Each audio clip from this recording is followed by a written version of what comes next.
기도드리겠습니다. 하나님 감사드립니다. 지난 한 해 동안에도 계속되는 코로나와 많은 환난과 재난 속에서 저희들을 지켜주시고 사랑으로 인도해 주신 하나님께 진심으로 감사드립니다. 저희들에게 2021년의 시간을 허락하시고 이제 한 달을 남겨놓고 있음에 감사드립니다. 지난 날들을 돌아보니 하나님의 감사뿐임을 이 시간 또 고백합니다. 만물이 소생하는 새 봄을 맞아 감사했고, 뜨거운 여름에 수고의 땀을 흘리게 하심 또 감사했고, 가을에는 많은 결실을 맺게 하심 감사했고, 이제는 무사히 한 해를 보낸 것에 진심으로 감사드립니다. 오늘도 거룩하고 복된 날을 허락하시고 사랑하는 성도들과 이렇게 건강한 모습으로 하나님 앞에 나와 예배 드릴 수 있도록 은혜 베풀어 주심을 감사드립니다.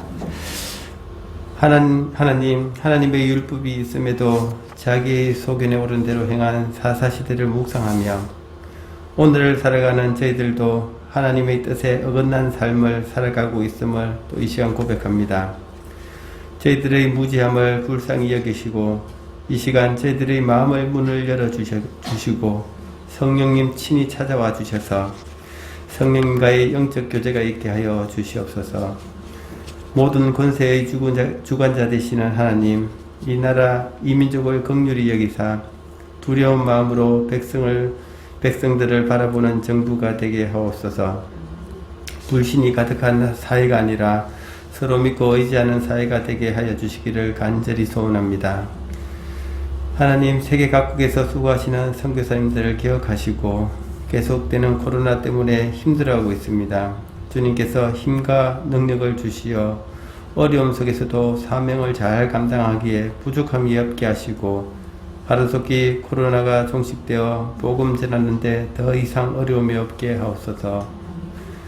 하나님의 뜻이 계셔서 이곳에 주의 몸된 교회를 세워주심을 감사드립니다. 저희들을 은혜 가운데 인도하사 성령님 친히 내주하시고 날마다 저희들을 새롭게 하여 주시옵소서.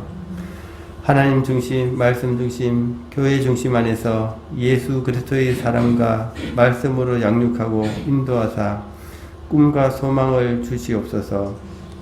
모퉁이 돌교회 목장 가운데 성령님의 영이 임하게 하여 주시옵소서. 함께 나눔으로 그리스도를 더 알아가게 하시고 서로 중보 기도를 통하여 어려움들이 해결되고 영적인 행복과 감사가 넘치게 하옵소서. 하나님, 또 이런 성도가 되기를 간절히 원합니다. 주님께서도 저희를 위해 희생하셨는데 그 희생을 저희들도 배우게 하여 주시옵소서. 다른 사람을 이해할 수 있는 힘을 주시옵소서. 나 자신의 세계만을 고집하고 살았음을 이 시간 또 고백합니다. 먼저 마음의 문을 열지 않고 다른 사람을 탓하며 비난하기도 했습니다. 먼저 십자가를 지신 예수 그리스도를 의지해 이해하고 용서하며 희생하는 삶을 살게 하옵소서. 이것이 예수님이 원하시는 행복이고 감사임을 깨닫게 하옵소서. 또한 각자 받은 직분대로 맡은 바 충성을 다하게 하시고 예수 그리스도의 제자 되기에 부족함이 없게 하여 주시옵소서. 주의 대전에 찾아오는 신령들에게 영육간의 평안함과 섬기는 기쁨을 주시사 사랑의 교제가 충만한 예수 그리스도의 몸된 교회가 되게 하여 주시옵소서. 이 시간 목사님을 기억하시사 성령 충만한 말씀을 전가하실 때 사단의 권세 틈타지 못하게 하여 주시고 성령님의 인도하심에 있게 하옵소서. 이제 거룩한 주의 말씀을 듣습니다. 이 말씀의 능력이 되어 성도들의 마음밭에 새겨져 30배, 60배, 100배의 결실을 맺게 하시고 그 말씀으로 주의 복음을 전거하며 정인된 삶을 살아가는 거룩한 성도들이 되게 하여 주시옵소서. 감사드리며 예수님 이름으로 기도드립니다. 아멘.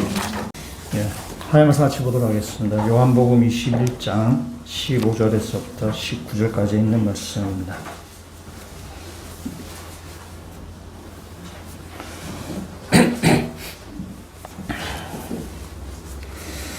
요한복음 21장 15절에서부터 19절까지 있는 말씀 제가 읽고 19절 말씀은 같이 읽도록 하겠습니다.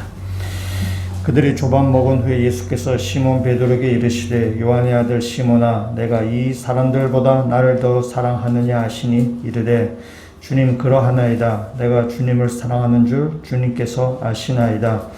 이르시되 내 어린 양을 먹이라 하시고 또 두 번째 이르시되 요한의 아들 시몬아 내가 나를 사랑하느냐 하시니 이르되 주님 그러하나이다.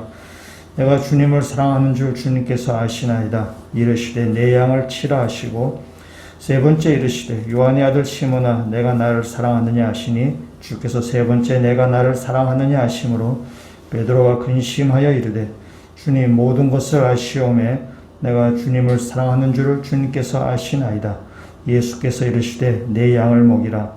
내가 진실로 진실로 내게 이르노니 내가 젊어서는 스스로 띠뛰고 원하는 곳으로 다녔거니와 늙어서는 내 팔을 벌리리니 남이 내게 띠띠우고 원하지 아니하는 곳으로 데려가리라.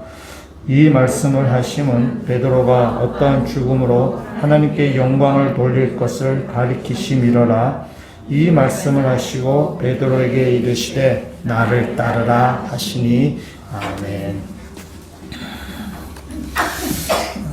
말씀을 한 절 같이 우리 암송을 같이 해보도록 하겠습니다.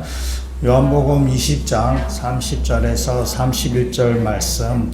예수께서 제자들 앞에서 이 책에 기록되지 아니한 많은 표적도 행하셨으나 오직 이것을 기록함은 너희로 예수를 하나님의 아들 그리스도이심을 믿게 하려 하며 또 너희로 이름을 힘입어 생명을 얻게 하려 함이니라. 요한복음 20장 30절에서 31절 말씀. 아멘. 예. 좀 구절이 길기도 해서 많이 못 외우셨을 걸 예상을 했고 예상이 별로 그렇게 빗나가지 않았습니다. 예, 다음 주엔 한 번 더 우리가 암송할 텐데 한 주 동안 암송하셔서 좋겠습니다. 다음 주까지 한번 3주 동안 같이 말씀을 합니다. 요한복음을 우리가 읽으면서 또한 요한복음을 설교하면서 요한이 우리에게 목적하는 것은 두 가지라고 얘기하는 거죠.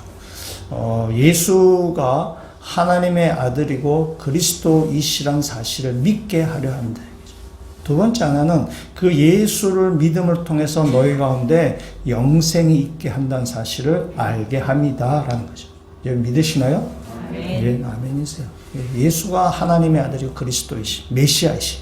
또한 그 예수에게 생명이 있다는 사실을 믿는 거죠. 그래서 우리가 그 요한이 기록한 목적이 그거죠. 그래서 그걸 믿고 이제 요한복음 21장으로 이제 들어가게 되는데 그 21장은 요한복음의 부록이라고 이야기를 하기도 하고 또한 요한복음의 결론이라고도 요약이라고도 이야기할 수 있어요. 그래서 우리가 방금 우리가 예수가 하나님의 메시아이심을 믿고 그다음에 예수에게 생명이 있음을 믿는 사람은 어떻게 살아야 될 것인가? 요한복음 21장에서 우리가 그 사실을 좀 볼 수 있습니다. 요한복음 21장은 뭐죠? 예수님께서 갈릴리의 바닷가에 이제 가셔서 제자들을 기다리고 계십니다.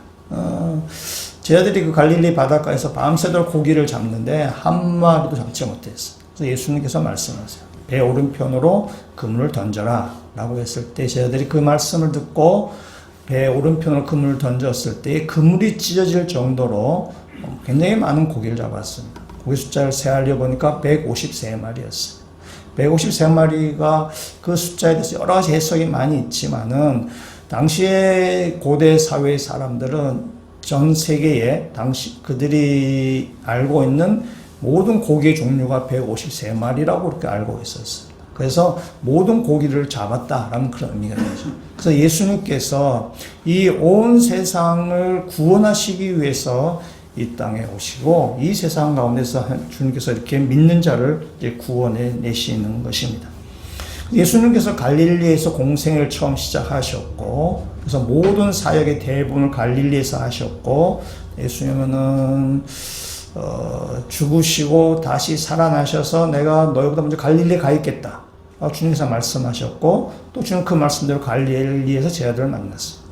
갈릴리라는 것은 조롱과 멸시와 가난과 여러 가지 수치스러운 지역, 사람들이 별로 대접받지 못하는 지역이 바로 갈릴리입니다. 유대 사람들에게 굉장히 멸시당하는 지역이 바로 갈릴리. 예수님이 그래서 그 갈릴리에서 사역하신 거죠. 예루살렘이나 로마와 같이 아주 번영한 도시나 아주 성공한 사람이 사는 도시가 아니라 비천한, 굉장히 아주 이렇게 고통 가운데 있는 그 갈릴리 지에서 사역하죠. 갈릴리라는 것은 바로 우리 인생을 이야기해요.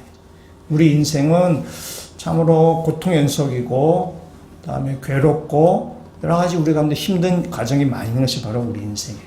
그러니까 또 갈릴리 같은 우리 인생 가운데 주님께서 찾아오셔서 우리 그물을 던지셔서, 우리 그 갈릴리 같은 인생 가운데 우리를 건져내셔서 하나님의 자녀로 삼으시고 우리를 구원하신 거죠. 주님의 사역이 바로 그것을 지금 이야기하고 있습니다. 그러면서 제자들에게 말씀하는 거죠. 너희가 이제 사람을 낚는 어부가 고기를 낚는 어부가 아니라 사람을 낚는 어부가 되라. 라고 주님께서 주님의 그 사역을 지금 제자들에게 다시 이어받을 것을 지금 예수님은 지금 갈릴리에서 제자들에게 지금 말씀하고 계시는 것입니다. 그래서 요한복음 21장은 예수님이 제자들에게 예수님의 사명을 이렇게 인수인계하는, 이렇게 이어받게 하는 그 얘기가 바로 요한복음 21장입니다. 예수님이 갈릴리 바닷가에서 이렇게 조반을 이렇게 차려놓고 제자들을 기다리고 있었습니다. 제자들이 고기를 다 이렇게 잡은 다음에 예수님께 왔어요. 예수님은 제자들과 함께 지금 식탁 공동체를 같이 하려고 그런 마음을 이렇게 갖고 계시는 것입니다. 그래서 예수님께서 제자들에게 우리가 밥을 먹자, 같이 밥 식사하자라고 했을 때에 그때 비로소 제자들은 예수님이라는 사실을 알았어요. 예수님이라는 사실을 알고 나서 그들의 반응이 21장 우리 12절에 있는 말씀입니다. 우리 12절 말씀을 같이 한번 읽어보도록 하겠습니다. 예수께서 이르시되 와서 조반을 먹으라 하시니 제자들이 주님이신 줄 아는 거로 당신이 누구냐 감히 묻는 자가 없더라. 아멘. 제자들은 예수님이란 사실을 알고 아무 말도 못했어요. 그냥 말하기가 좀 그렇잖아요. 왜냐하면 며칠 전에 제자들은 예수님의 십자가에서 고난과 죽으심을 당할 때 제자들은 다 배신하고 도망갔던 사람. 다 배신하고 도망갔는데 예수님이 다시 지금 부활하셔서 제자들 앞에서 나타나셔서 같이 밥 먹자라고 했을 때 제자들은 유구무원이죠. 아무 할 말이 없는 것입니다. 부끄럽기도 하고 미안하기도 하고 단 죄송스럽기도 여러 가지 마음이 있죠. 제자들이 아무 말도 못했어요. 근데 이 상황 가운데서 제일 뼈아프게 이 상황을 만나는 사람이 바로 베드로입니다. 베드로 굉장히 이 상황을 뼈아프게 이제 만나게 됩니다. 예수님께서 제자들에게 배 오른편으로 그물을 던져라 라고 하셨을 때에 그때 그 배에 있던 요한은 저분이 예수님이라는 사실을 알았어요. 그래서 요한이 베드로에게 얘기하죠. 형님, 예수님이지 않아요? 예수님 같은데요? 그다음 베드로 그래 하면서 이제 바다에 뛰어들었어요. 바다에 뛰어들어서 이제 예수님 앞에 갑니다. 그러니까 진짜 베드로 행동파예요. 딱 베드로가 이제 이렇게 예수님의 사실을 알고 그 예수님을 이제 반가운 마음으로 예수님을 향해서 이렇게 그 바다 물살을 가르고 이렇게 막 갑니다. 예수님 앞에 이제 가까이 왔어요. 그래서 이제 바닷물에서 이제 몸을 물을 털면서 이렇게 예수 앞에 딱 갔는데 베드로 입장에서는 그냥 뜨끔한 상황이 그 앞에 지금 펼쳐지는 것입니다. 9절에 있는 말씀에 이렇게 되어 있죠. 육지에 올라보니 숯불이 있는데 그 위에 생선이 놓였고 떡도 있더라. 그러니까 지금 예수님이 숯불을 피워놓고 지금 이렇게 기다리고 계신 것입니다. 그러니까 베드로가 예수를 반가운 마음으로 막 이렇게 바닷물살 가르고 왔는데 딱 숯불을 펴놓고 예수님이 딱 계시는 거죠. 괜히 베드로가 되게 뜨끔한 상황이에요. 요한복음에 이 숯불이라는 단어는 딱 두 군데 나옵니다.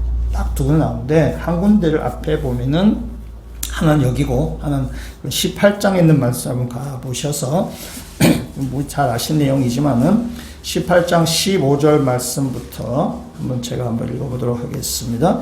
시몬 베드로와 또 다른 제자 한 사람이 예수를 따른 이 제자는 대제사장과 아는 사람이라. 예수와 함께 대제사장의 집들에 들어가고 베드로는 문 밖에 서 있는 자 대제사장을 아는 그 다른 제자가 나가서 문 지킨 여자에게 말하여 베드로를 데리고 들어오니 문 지킨 여종이 베드로에게 말하되 너도 이 사람의 제자 중 하나가 아니냐 하니 그가 말하되 나는 아니라 하고 그러죠. 지금 이것은 잘 아시는 것처럼 예수님께서 지금 대제사장의 집에서 신문을 받으실 때의 베드로의 이야기입니다. 그러니까 예수님이 대제사장에 잡혀갔어요. 그래서 신문을 받는데 베드로도 궁금한 거죠. 우리 스승님이 지금 이 신문을 받는데 대체 지금 일이 어떻게 지금 벌어지고 대체 어떤 일이 지금 발생할까에 대해서 베드로가 궁금해서 이 예수님이 신문 받는 대제사장의 집들에 들어갔습니다.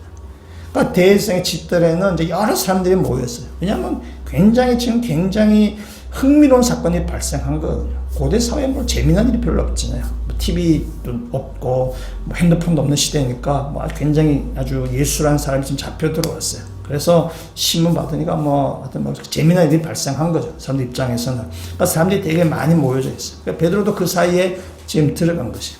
들어갔는데 사람들이 이런저런 얘기하고 뭐 이런저런 얘기하는데 그 중에 여종 한 명이 베드로를 이제 봤습니다. 베드로 보고 딱 한마디 건네죠. 당신도 저 예수의 제자 아니야? 라고 할 때 베드로가 난 아니다 라고 부르죠. 난 저 사람을 모른다 라고 부르죠. 그래서 베드로가 예수를 모른다는 사실을 3번씩 부인하게 됩니다. 예수님께서 말씀하셨죠. 네가 나를 다 울기 전에 네가 나를 3번 부인할 것이다 라고 예수님께서 이미 말씀하셨어요. 그래서 베드로는 다 까맣게 잊고 있다가 여종이 막 당신도 저 예수 편 아니냐? 당신 뭐 말씀 들어보니 갈릴리 사람이네 라고 막 추궁에 들어오니까 베드로 난 모른다 라고 3번씩 부인을 했고 3번 부인했을 때 닭이 울었어요. 그때 베드로가 정신이 확 들어온 거죠. 정신이 확 들어와서 예수의 말씀을 기억하고 대제사장 집들을 나가서 바깥에 대성통곡을 하는 것이 바로 베드로의 모습입니다. 그때 이 장면을 보면은 18장 18절 말씀을 한번 같이 한번 읽어보도록 하겠습니다. 그때가 추운 거로 종과 아랫사람들이 불을 피우고 서서 쬐니 베드로도 함께 서서 쬐더라. 아멘. 여기에 이 불을 피웠다 라는 이 말이 21장에 나오는 숯불과 같은 단어입니다. 그러니까 요한복음이 딱 2군데에 나오는 단어입니다.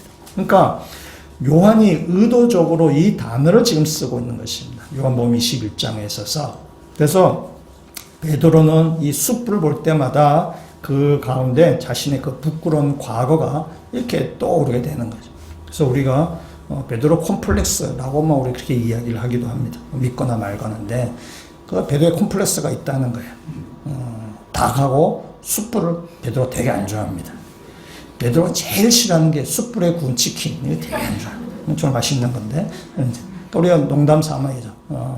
피터 신드롬. 그래서 베드로 콤플렉스. 뭐 이렇게 얘기를 합니다. 하여튼 간에 이 숯불, 닭.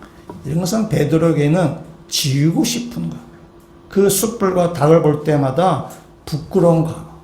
그 인생에서 지우고 싶은 이야기. 수치스러운 것이 떠오르게 한 트라우마가 바로 이 숯불과 닭입니다. 근데 예수님께서 지금 그 숯불을 피워놓고 지금 이 베드로를 지금 기다리고 있는 것입니다. 그 숯불 앞에서 예수님께서 자 밥을 한 끼 다 식사를 아침 안 먹었지 아침 같이 먹자라고 했을 때에 제자들도 아무 할 말이 없는 거예요. 제자들도 이미 다 알고 있는 거죠. 베드로의 부끄러운 과거를 다 알고 있어요. 물론 그 베드로만의 자신들도 부끄러운 게 그 숯불 앞에서 제자들과 베드로는 사실 아무 할 말이 없는 것입니다. 예수님께서 생선과 이렇게 뭐 떡을 주시지만은 아마 제자들이 그거를 뭐 받아먹겠지만 그게 뭐 입에 제대로 들어갔겠어요. 굉장히 아마 마음이 굉장히 불편했을 거라고 생각합니다. 예수님께서 베드로에게 창피를 주시려고 이렇게 숯불을 준비하신 것은 아니에요. 예수님의 의도를 가지고 계신 것입니다. 오늘 말씀 15절 말씀을 같이 한번 읽어보도록 하겠습니다.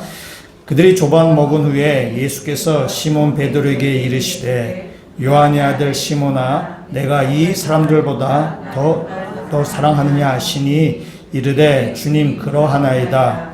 내가 주님을 사랑하는 줄 주님께서 아시나이다. 이르시되 내 어린 양을 먹이라 하시고 아멘. 예수님은 숯불을 피워놓고 제자들을 기다리시고 특히 베드로를 지금 이제 만나고 계시는데 예수님이 의도한 바가 있는 거죠. 오늘 말씀을 통해서 예수님의 의도, 또 예수님 우리에게 베드로에게 또 우리에게 하시는 말씀 우리가 보고자 합니다. 15절 말씀을 봤는데 조반을 먹은 후에, 야채를 먹은 후에 예수님께서 지금 먼저 말씀을, 제자들은 지금 아무 말도 못하고 좀 그런 가운데 예수님께서 지금 먼저 말씀하셔. 예수님 말씀하시는 것은 이거죠. 요한의 아들 시몬아, 네가 나를 사랑하느냐 이야기해요. 그 예수님 하신 말씀은 그겁니다. 예수님 지금 베드로를 요한의 아들 시몬이라고 지금 부르고 있습니다. 베드로라고 부르지 않습니다. 요한의 아들 시몬이다 라고 부르고 있습니다. 요한복음 1장을 한번 가보시면 앞에 스크린에 나올 텐데 1장 40절에서 41절 말씀 보시면 이렇게 얘기하고 있습니다. 요한의 말을 듣고, 이 요한은 세례 요한입니다. 요한의 말을 듣고 예수를 따른 두 사람 중에 하나는 시몬 베드로의 형제 안드레라. 그가 먼저 자기 형제 시몬을 찾아 말하되 우리가 메시아를 만났다 하고, 메시아는 번역하면 그리스도라. 지금 예수님이 이제 사역을 시작할 때입니다. 예수님 사역을 시작할 때에 그 안드레가, 베드로의 동생 안드레가 예수를 먼저 이렇게 만났습니다. 그래서 베드로 안드레가 먼저 예수를 만난 다음에 예수님 메시아인 줄 알았어요. 메시아인 줄 알고 형 베드로에게 가서 형 우리가 메시아를 만났어 라고 이야기를 합니다. 그리고 나서 이제 그 안드레 그의 형을 예수님께로 인도해 갑니다. 전도해 가는 거죠. 그 다음 구절이 1장 42절이에요. 42절 말씀을 같이 한번 읽도록 하겠습니다. 데리고 예수께로 오니 예수께서 보시고 이르시되 내가 요한의 아들 시몬이니 장차 게바라 하리라 하시니라. 게바는 번역하면 베드로라. 아멘. 베드로의 원래 이름이 시몬입니다. 요한의 아들 시몬이 베드로의 원래 이름입니다. 그러니까 요한복음 21장에서 예수님 숯불에서 예수님이 베드로를 시몬아, 요한의 아들 시몬아 라고 이렇게 부르는 거죠. 예수님이 베드로라 부르지 않습니다. 베드로, 게바의 이 뜻은 반석이란 뜻입니다.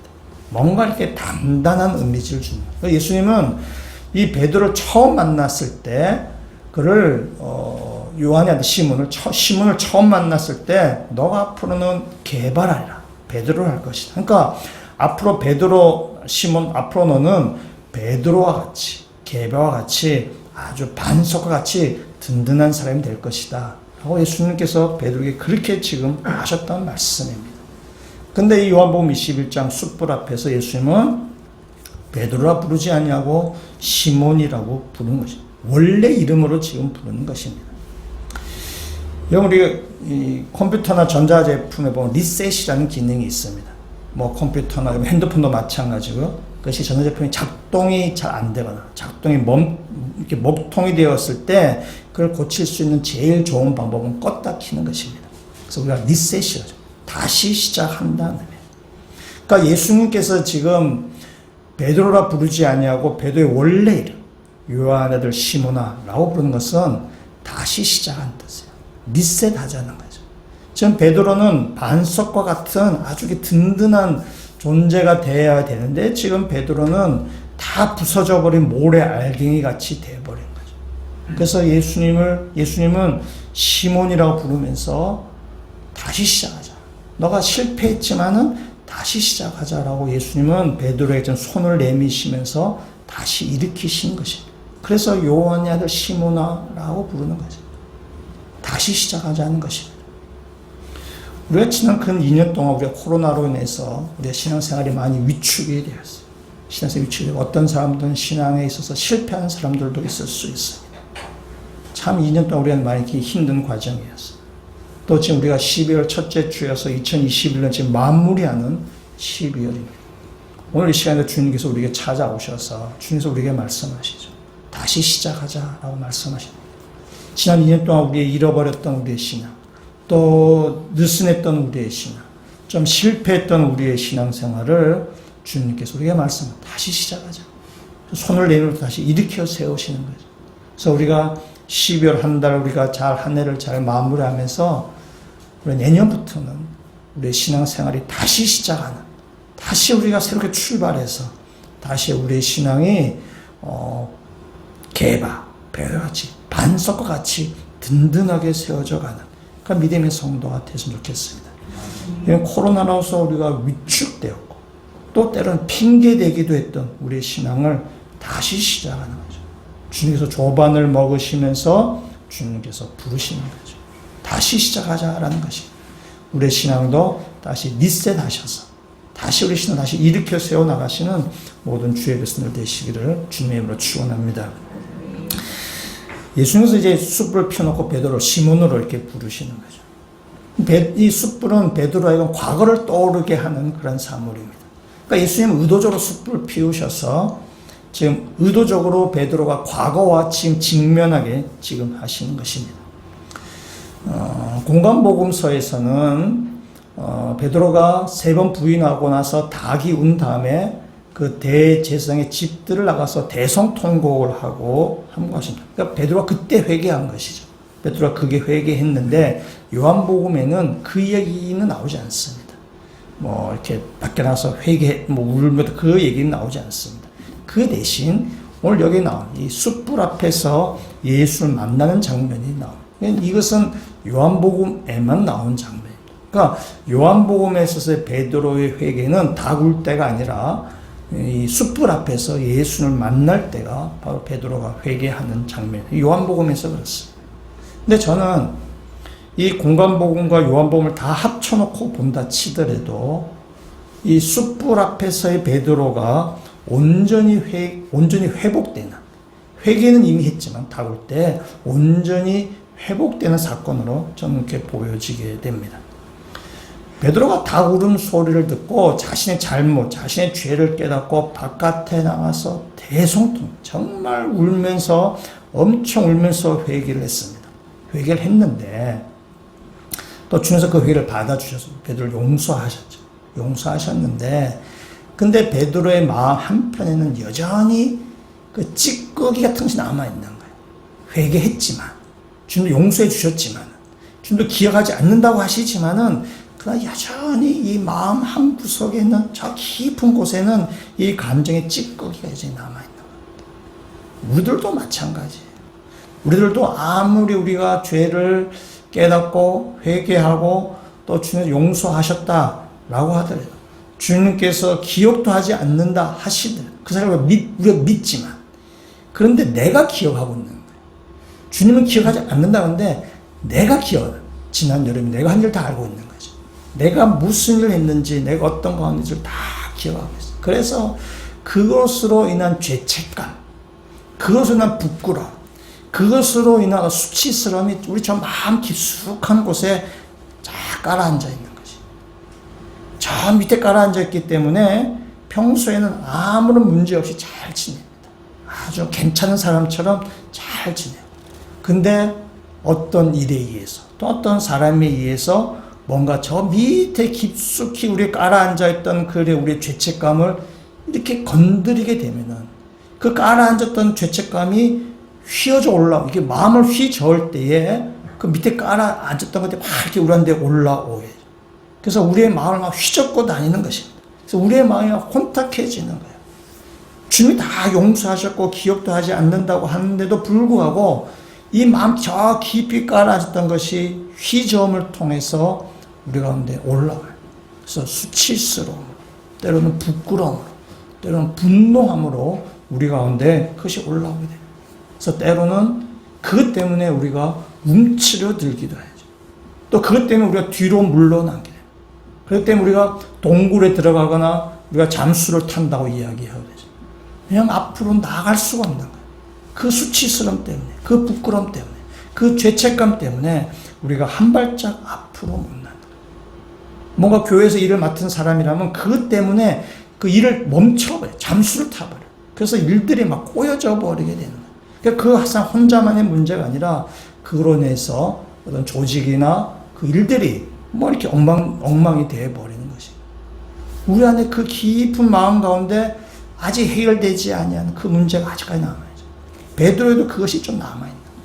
베드로에게도 회개를 했고 주님 용서하셨다고 하지만은 그냥 그저 마음 깊숙한 곳에 그 죄책감이 남아있는 거죠. 부끄러운 마음이 그 남아있는 것이. 그래서 숯불을 볼 때 베드로의 마음이 그것이 확 이렇게 올라오게 되는 것입니다. 말씀을 한 군절 보면요. 히브리서 한번 스크린 한번 잡아주겠습니다. 히브리서 10장에 있는 말씀을 보시면은 이렇게 얘기하고 있습니다. 10장 38절 39절 말씀 같이 읽도록 하겠습니다. 나의 의는 믿음으로 말미암아 살리라. 또한 뒤로 물러가면 내 마음이 그를 기뻐하지 아니하리라 하셨느니라. 우리는 뒤로 물러가 멸망할 자가 아니요 오직 영혼을 구원함에 이르는 믿음을 가진 자니라. 아멘.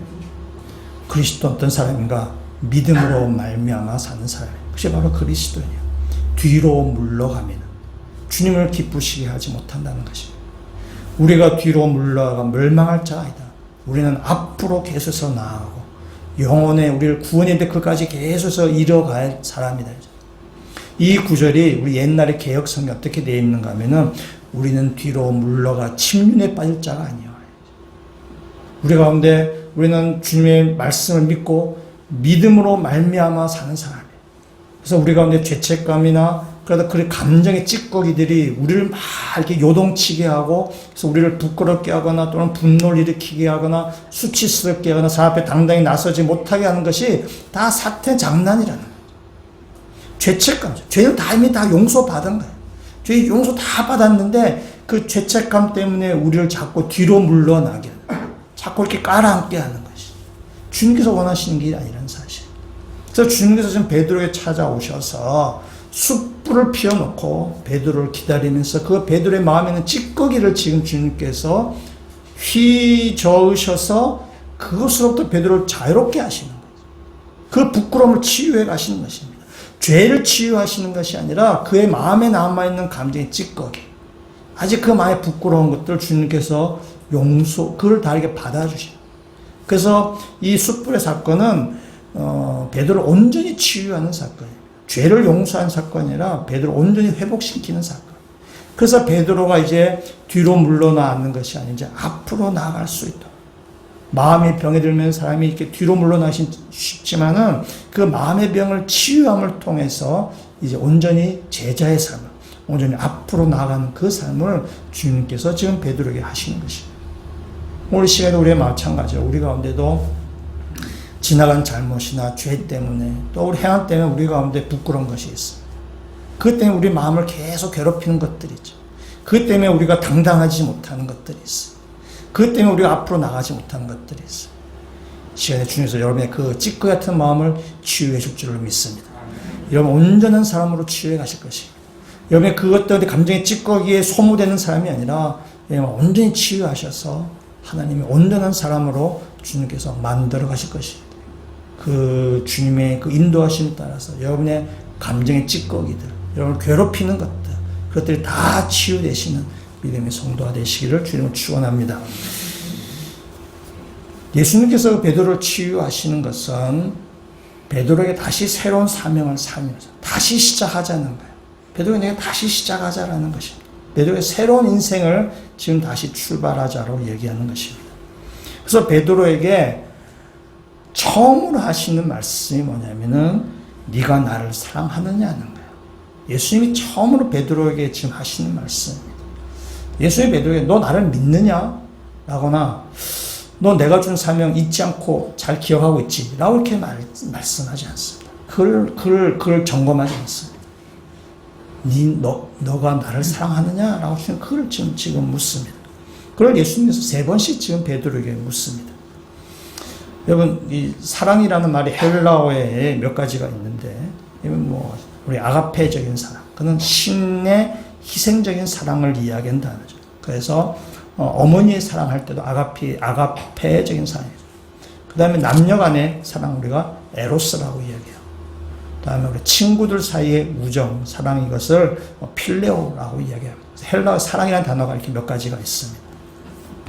예수님께서 지금 베드로에게 네가 나를 사랑하느냐? 라고 3번을 물으셨는데 그 3번의 단어가 좀 다르다는 것입니다.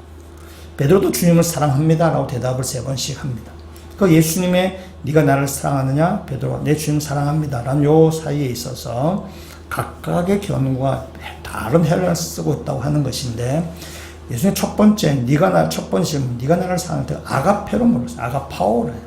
네가 그러니까 신적인 희생적인 사랑으로 나를 사랑하느냐? 그럴 때 베드로가 필레오라고 대답해야죠. 아가페로 대답하죠. 나는 친구들 사이의 우정으로 대답해요. 주님 다시 두 번째도 아가페로 묻습니다. 베드로의 대답 역시 필레오로 대답합니다. 예수 세 번째 다시 베드로에게 묻습니다. 세 번째 물을 때 예수님은 아가페가 아니라 필레오로 묻죠. 그때 비로소 베드로도 필레오로 대답을 합니다. 그래서 헬라어에 따라서 뭐 이렇게 해석을 하기도 하는데 그것이 뭐 옛날에 이렇게 해석도 하고 뭐 설교도 하셨지만은 조금 과하다는 생각이 듭니다. 왜냐하면 이 요한복음에 있어서 이 아가페나 필레오는 이렇게 혼돈해서 쓰고 있습니다. 굳이 구별하지 않습니다. 또 당시에 예수님과 이 제자들이 쓰는 단어는 아람어입니다. 헬라어가 아니라 공동어가 아람어인데 예수님이 그렇게 묻지 않았을 것이다. 그래서 헬라어의 차이에 따라서 이 본문을 해석하는 것은 좀 과하다. 이렇게 이렇게 그렇게 얘기할 수 있는데 여전히 그렇게 설교하시는 분들도 계시고 또 나름대로 또 의미를 찾아내기도 합니다. 그런 거죠. 예수님께서 베드로에게 아가페의 사랑을 요구하시는 거죠. 주님이 우리를 사랑하신 것처럼 너희도 주님을 사랑해라. 아가페의 사랑을 요구하는데 베드로는 자신이 없는 거죠. 아가페로 자신. 그래서 필레오로 대답. 에로스는 대답할 수 없는 거고 필레오로 친구들끼리의 우정, 사람으로서의 사랑을 이야기하죠. 근데 마지막 질문에서 예수님은 아가페를 고집하지 아니하시고 베드로에 맞춰서 필레오로 물으시고 베드로 역시 필레오로 대답을 합니다. 그러니까 주님께서 우리에게 요구하시는 것은 아가페 사랑을 요구하시지만 그러나 우리들도 역시 아가페적인 사랑만이 그것이 온전한 사랑이고 온전한 신앙생활이라고 생각하기 쉽지만 그렇지 않습니다. 우리의 모습 그대로 주 앞에 나가는 거죠. 우리가 아가페적인 삶에 이르지 못하지만은 그러나 우리가 그 부족하지만 우리가 여전히 연약하지만 그러니까 주 앞에 나갈 때에 주님께서 우리를 받아주신다는 것입니다. 부족한 모습 그대로, 연약한 모습 그대로. 때로는 우리가 주님을 배신하기도 하고, 때로는 우리가 내 욕심대로 살기도 하고, 그래서 아가페적인 삶에 이르지 못하지만, 그러나 우리의 모습 그대로 정직하게 나갈 때에 주님께서 우리를 받아주시고, 우리를 회복시켜 주신다는 사실입니다. 여러분, 이 점에서 우리가 분명히 기억해야 될 사실은 이것입니다. 주님은 우리를 앵벌이로 부르지 않으셨다는 사실입니다. 많은 사람들이 좀 오해하는 거죠. 신앙생활에서 오해하는 것이 있습니다. 주님께서 우리에게 일을 맡기고 그래서 그 일에 따르면 열매를 주님께서 따먹으려고 우리를 부르신 것이 아닙니다. 어디 가서 돈 벌어 와야 되고 무슨 일을 해야 되고 그것을 이렇게 그 앵벌의 주인이 이게 노동을 착취해서 그 어떤 이익을 얻는 것처럼 주님께서 우리를 부르셔서 너희 가서 전도해라, 헌금해라, 봉사해라, 해라. 그런 거로 주님께서 우리를 부르신 것이 아니에요. 그걸 하기 위해서, 업적을 쌓기 위해서 우리를 부르신 것이 아니에요. 주님께서 우리에게 요구하신 것은 지금 딱 하나예요. 네가 나를 사랑하느냐는 거예요. 네가 나를 사랑하느냐는 것이요. 바울도 얘기하죠. 믿음, 소망, 사랑. 이 세 가지는 항상 있을 것인데 그 중에 제일은 사랑이라. 주님께서 우리에게 요구하시는 것은 바로 사랑입니다. 너 가서 무엇을 해라. 무슨 행동을 해라. 무엇을 어떻게 열매를 얻어내라. 그런 것이 아닙니다. 너 주님을 사랑하니? 라고 묻는 거죠. 주님 우리가 사랑하는 것입니다. 여러분, 주님을 사랑하면은 일이 그렇게 힘들지가 않은 거예요. 주님을 사랑하면은 물론 일을 할 때 기쁨으로 일을 할 수 있는 거예요. 근데 사랑을 안 하면 이것은 그냥 우리가 한데 부담감이 되고 일이 되고 억지로 하게 되거나 어떤 의무감 때문에 하는 거죠. 그래서 주님께서 일로 우리를 부르신 것이 아니라 우리를 사랑하느냐 묻는 거죠. 그래서 내가 주님을 사랑하느냐 묻는 것이 우리가 항상 점검해야 될 뿐이에요. 신앙생활에 있어서도 우리가 내가 무엇을 했느니, 내가 어떤 행함을 했느니 라는 것이 아니라 내가 정말 주님을 사랑하는가, 내가 정말 주님을 사랑하고 있느냐는 거죠. 저는 이런 예를 굉장히 많이 듭니다. 여기 주일날 이 예배 자리에 앉아 계세요. 이제 앉아 계시는데, 인터넷으로 보시는 분들도 계시는데, 여러분 이 자리에 우리가 행함으로 나와 있는 거죠. 행함으로 나와 있는데, 이 자리에 주님을 사랑하지 않고도 얼마든지 앉아 있을 수 있습니다. 우리 사람은 그런 사람들입니다. 주님을 사랑하지 않고 얼마든지 행함을 할 수 있는 사람이에요. 주님께서는 그런데 행함을 보고 속지 않으신다는 거예요. 설사 어떤 사람이 예배 자리에 참석하지 못하지만 주님을 사랑하는 사람이 있습니다. 주님은 그 사람을 사랑을 받아주시는 거예요. 때문에 여러분, 내가 예배 자리에 왔다, 나 예배를 드린다, 그 행함이 중요한 것이 아니라 내가 이 자리에 어떤 마음으로 왔느냐, 내가 정말 주님을 사랑하는 마음으로 이 자리에 앉아있느냐, 그것을 주님께서 보시냐. 주님을 우리가 사랑하는 마음으로 이 예배 자리에 오면은 예배의 자세가 달라지는 거예요. 예배의 태도가 달라지는 거예요. 그래서 우리가 먼저 점검한 것이, 예배는 이렇게 드려야 됩니다, 그냥 복장을 이렇게 해야 됩니다, 뭐 시간을 잘 엄수해야 됩니다, 뭐 어떻게 해야 되지, 쫙 하는 것이 아니라, 그런 행함을 이야기하는 것이 아니라 내가 정말 주님을 사랑하느냐는 거예요. 주님을 사랑하면은 이 예배에 대한 우리의 태도가 달라질 수밖에 없는 거예요. 그래서 여러분, 먼저 무슨 일을 하든지 제일 먼저 점검할 것은 내가 정말 주님을 사랑하느냐. 주님, 우리 요구하신 것도 마찬가지. 너희가 나를 사랑하느냐라는 것입니다. 예수님도 지금 베드로에게 그걸 3번씩 묻는 거죠. 네가 나를 사랑하느냐? 라고 물을 때에 베드로가 처음에는 괜히 가볍게 대답했을 것입니다. 아, 주님, 제 사랑합니다. 근데 2번, 3번 같은 질문을 하면 이건 얘기가 달라지는 거죠. 똑같은 질문을 2번, 3번 반복하면, 친구끼리 같으면은 장난치나 이럴 텐데, 이분 지금 예수님이죠. 예수님 같은 질문을 지금 반복해서 하면은 생각하게 되는 거죠. 질문하신 의도가 뭘까? 또는 내 자신에 대해서도 생각하게 되는 거죠. 내가 과연 주님을 사랑한다고 말할 수 있을까? 내가 과거에 주님을 배신한 일들도 있고, 주님 앞에서 내가 실망시킨 적도 한두 번이 아닌데, 내가 과연 주님을 사랑하는 것일까? 라고 베드로가 생각을 했습니다. 그래서 3번째 주님께서 네가 나를 사랑하냐 물어볼 때, 그때 베드로의 대답은 좀 달라집니다. 우리 17절에 있는 말씀을 같이 한번 읽어보도록 하겠습니다. 3번째 이르시되 요한의 아들 시몬아, 네가 나를 사랑하느냐 하시니, 주께서 3번째 내가 나를 사랑하느냐 하심으로 베드로가 근심하여 이르되, 주님 모든 것을 아시오매 내가 주님을 사랑하는 줄을 주님께서 아시나이다. 예수께서 이르시되 내 양을 먹이라. 아멘. 마지막 주님께서 네가 나를 사랑하느냐 물어볼 때에 베드로가 근심했다. 왜 물어보실까? 내가 과연 주님을 사랑할까? 라고 베드로가 근심했습니다. 그리고 나서 그리고 나서 베드로의 대답이죠. 주님께서 모든 것을 아십니다.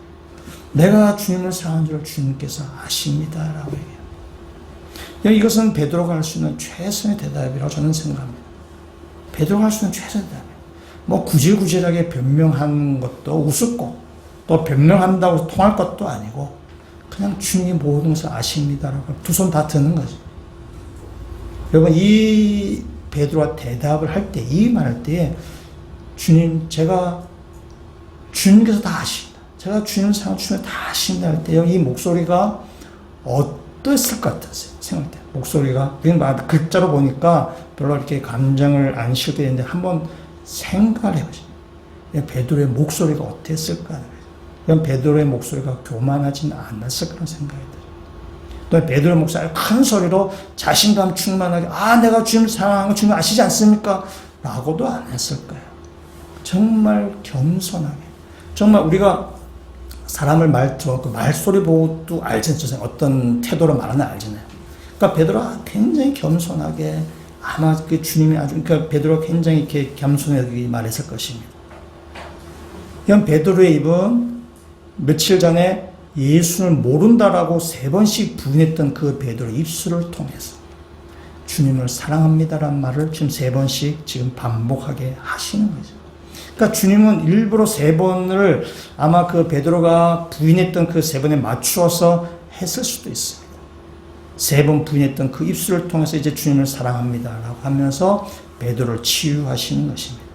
또한 3번씩 반복된 질문을 통해서 그 질문 핵심으로 네가 과연 정말 주님을 사랑하느냐? 라는 것을 지금 주님께서 묻고 계시는 거죠.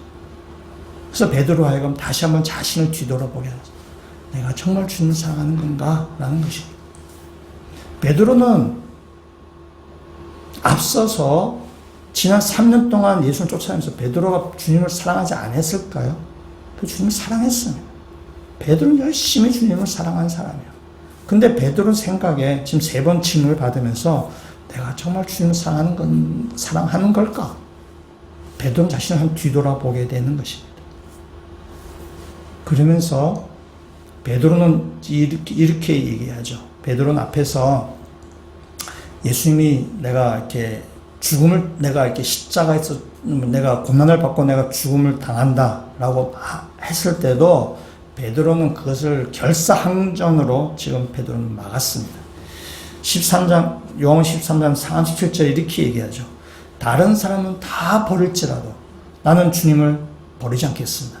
나는 주님을 위해서 내 목숨을 바치겠습니다. 라고 베드로는 그렇게 당당하게 이야기했던 사람으로 베드로입니다. 또 베드로는 이 말을 지켜냅니다. 예수님이 겟세마네 동산에서 유대인들과 로마 군인이 예수님을 붙잡으러 왔을 때에 베드로는 칼을 들고 막았던 사람이 베드로입니다. 그러니까 베드로는 자기 목숨을 걸고 예수님을 지켜내려고 했습니다. 그러니까 베드로는 정말 예수님을 사랑해요. 정말 예수님을 뜨겁게 사랑한 것이 바로 베드로입니다. 근데 베드로가 그 칼을 들고 예수님을 막았으려 할 때에 예수님은 그 베드로의 그 열정, 그 사랑을 받아주시지 않으세요. 예수님은 그 베드로에게 이렇게 이야기합니다. 18장에 보시면 이렇게 얘기해요. 이에 시몬 베드로가 칼을 가졌는데 그것을 빼어 대제사장의 종을 쳐서 오른편 귀를 베어 버리니 그 종의 이름 말고 예수께서 베드로에게 이르시되 칼을 칼집에 꽂으라 라고 얘기해야죠. 다른 보면은 칼로 나은 자는 칼로 망한다라고 얘기해야죠. 그러니까 예수님은 베드로의 그 태도, 베드로의 그 열정, 예수님에 대한 그 아주 뜨거운 그 사랑을 예수님은 그걸 받아주지 않는 거죠. 그러니까 칼을 칼집에 꽂아라 라고 예수님께서 말씀하십니다. 그러니까 베드로가 예수님을 사랑하는데요. 베드로 예수님을 사랑하는 것은 베드로가 꿈꾸고 베드로가 그리는 나라가 있습니다. 베드로가 꿈꾸는 나라는 로마로부터 독립된 하나님의 나라를 베드로는 이제 꿈꾸고 있는 것입니다. 근데 베드로가 꿈꾸는 그 하나님의 나라는 사실 따지고 보면은 로마와 같은 성격의 나라를 좀 꿈꾸고 있는 것입니다. 단지 로마라는 이름 대신 하나님이란 이름이 들어갔을 뿐이지 로마의 성격과 하나님의 성격은 같은 것입니다. 힘으로 다스리는 나라, 폭력으로 다스리는 나라, 강자가 약자를 억누르는 나라. 그래서 베드로가 꿈꾸는 나라는 단지 로마 대신에 하나님이란 이름이 새겨진 하나님의 나라일 뿐이지 베드로가 생각하는 나라는 로마나 하나님 나라는 똑같은 것입니다. 그래서 예수님은 베드로가 칼을 뽑았을 때 칼을 칼집에 꽂아 넣어라 라고 말씀하죠. 하나님 나라는 베드로가 생각하는 것처럼 힘이나 폭력이나 어떤 세상의 권력으로 다스리는 나라가 아니라 사랑으로 다스리는 나라예요. 그래서 예수님은 베드로에게 묻는 거죠. 네가 나를 사랑하느냐? 네가 지금까지 나를 사랑한다고 했지만은 너의 그 사랑하는 그 방법이 그 하나님 나라에 어울리는 것이 아니야. 네가 정말 사랑한다면은 이 하나님 나라는 사랑으로 다스리는 나라, 사랑이 주축되는 나라가 바로 주님께서 말씀하시는 나라입니다. 그래서 예수님께서 베드로에게 3번씩 다 질문하신 다음에 주님, 제가 주님을 사랑하는 주님께서 아십니다라고 겸손하게 나갔을 때에 그때 주님께서 마지막으로 하시는 말씀이냐면 내 양을 치라, 내 양을 먹이라 라는 것입니다. 그러니까 예수님께서 베드로에게 사명을 지금 맡기는 거죠. 사명을 맡기고 베드로에게 너가 목자로서 너 양을 치라, 양을 먹이라 라고 해요. 사랑으로 양을 치고 사랑으로 양을 먹이라는 것입니다. 우리 교회가 목장 모임을 하는데요. 목장 모임에 우리가 성긴사람 목장 목녀라고 이야기를 합니다. 이 명칭에 대해서 사람이 좀 불편한 마음이 들어요. 좀 어색하게 됩니다. 목자는 괜찮은데 목녀는 좀 굉장히 어색한 거예요. 이게 좀 뭔가 좀 어색해요. 그래서 더 좋은 이름도 많이 있잖아요. 헬퍼, 도우미, 성김이 그런 단어들도 많이 있는데 굳이 목자 목녀라고 써야 되냐? 그 말에 주는 의미가 있기 때문에 그렇습니다. 여러분 헬퍼, 도우미, 또 이런 것들과 사람을 돕는다는 역할이에요. 그 의미 자체가. 그러나 목자 목녀는 양을 치고 양을 먹이는 사람들. 양을 치고 양을 먹이면 어떻게 하냐? 사랑으로 양을 치고 사랑으로 그 양을 먹이는 사람이 목자 목녀. 저는 목사인데 목사도 마찬가지로 목자죠. 목자인데 언젠가는 목사직을 그만둘 때가 있겠죠. 목사직 그만둘 때 저는 한평생 목사가 끝나고 딱 죽는 게 아니기 때문에 목사 끝나고 나머지 여생도 있을 텐데 그 나머지 여생도 저는 목자로 살고 싶어요. 내 양을 치고 주님의 양을 치고 주님의 양을 섬기고 주님의 양을 사랑을 섬기는 그것이 주님께서 주님의 말씀대로 따라 살려고 한 제자에게 주는 사명이죠.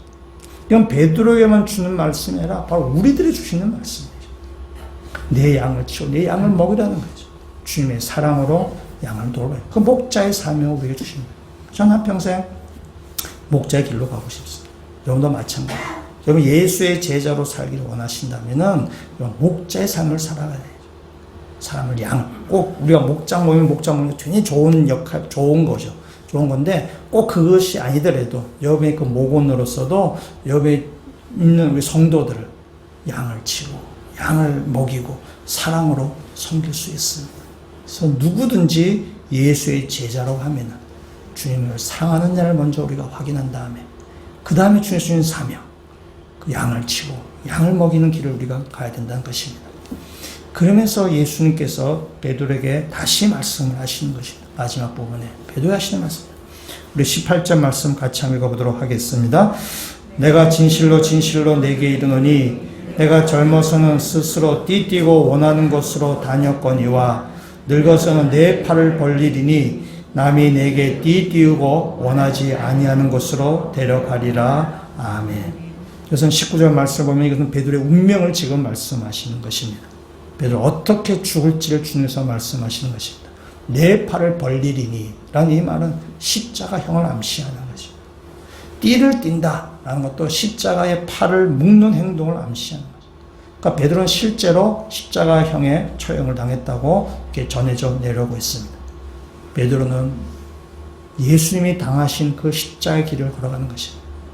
지금까지는 베드로가 자기가 원하는 대로 살았지만 그러나 이제 원하는 대로 사는 것이 아니라 주님께서 말씀하신 대로 사는 삶. 그것이 비록 십자가의 길이라 치더라도 그것이 비록 죽음의 길이라 치더라도 주님의 말씀을 따라가는 것입니다. 양을 치고 양을 먹이는 목자의 길을 가는 것입니다. 그것이 비록 십자가의 길이고 죽음의 길이라 치더라도 주님께서 말씀하셨던 내 양을 치라 내 양을 먹이라 그 길로 가는 것입니다. 우리가 저와 여러분 다 우리가 목자의 삶을 살기 원하는데 그것은 내가 원하는 대로 사는 삶이 아닙니다. 양을 치고 양을 먹이기 위해서는 자기 희생하는 삶이 필요한 거죠. 주님께서 우리에게 오셔서 선한 목자가 되셔서 양들을 위해서 자기 목숨을 바치신 것처럼 그 선한 목자이신 예수님처럼 주님께서 아버지께서 당신에 맡기신 양을 한 양도 잃어버리지 아니했던 선한 목자인 것처럼 주님께서 우리에게도 그 목자의 삶을 살라고 말씀하시죠. 주님께서 우리에게 지금 말씀하십니다. 너는 나를 사랑하느냐? 그러면 내 양을 먹이라. 라는 이 말씀이 오늘도 우리 마음에 잘 새기셔서 주님을 더욱더 사랑하고 맡기신 사명을 능히 감당하는 주의 백성들 되시기를 주님으로 축원합니다. 같이 한번 기도드리시겠습니다. 주님, 우리가 실패하고 넘어져도 우리를 찾아오셔서 다시 일으켜 세워주시는 주님, 주님을 저희들이 사랑합니다. 우리들이 그동안 욕심대로 살 때도 있었고 또 주님이 원하시는 것보다 내가 원하는 대로 살고 내 마음대로 살 때도 있었습니다. 그럼에도 우리를 포기하지 아니하시고 찾아와 주신 주님, 저희들이 주님을 사랑합니다. 주님이 우리를 사랑하신 사랑에 비하면 우리는 정말 보잘것없는 사랑이지만 우리의 모습이지만 그래도 주님께서 우리를 받아주셔서 우리를 하나님의 자녀로 삼으시고 우리를 인도해 가신 그 주님을 저희들이 사랑합니다. 주님을 사랑하는 마음으로 주님께서 우리에게 맡겨주신 사명을 감당하는 제자가 되게 하여 주시고 내 양을 치라 내 양을 먹이라는 주님의 그 말씀 우리가 잘 받아들여서 우리에게 맡겨주신 주님의 양들을 섬기며 사랑으로 섬기며 그들을 위해서 자신을 내어주는 주님을 닮아가는 주의 제자로 살게 하여 주시옵소서. 예수 그리스도 이름으로 기도합니다. 아멘.